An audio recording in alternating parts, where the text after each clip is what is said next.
Well, moving on now to the war in Ukraine, and the last working reactor at Ukraine's Zaporizhzhia nuclear plant was cut off from the grid after shelling caused a fire. The attacks caused disruption in electricity supplies for the second time in 2 weeks. This has raised fears of a serious nuclear disaster.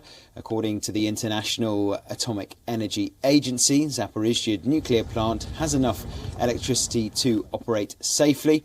The agency hopes to reconnect the grid once backup power is restored.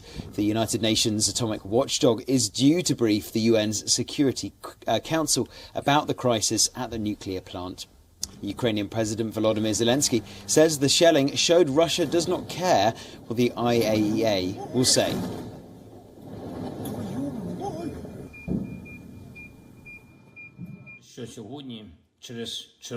Again, this is the second time.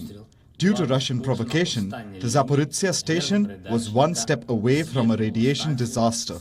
I consider very eloquent the fact that Russia is doing this right now, on the eve of the IAEA mission report. Shelling the territory of the ZNPP means that the terrorist state does not care what the IAEA says, what the international community decides.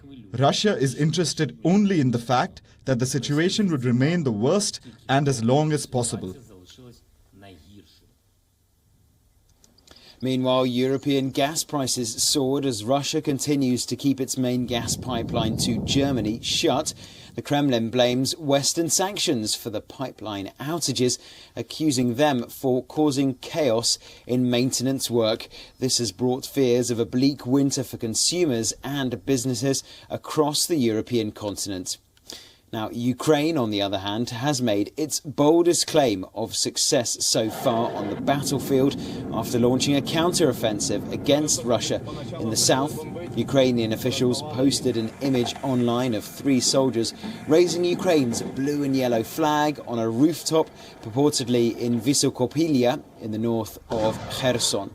According to Ukraine's Southern Command, 4 Russian ammunition depots have been destroyed in 3 districts of the Kherson region in the previous 24 hours. In the Kharkiv region, a Russian missile hit a civilian building. Some residents received injuries while the emergency services continued to remove the rubble and look for any survivors.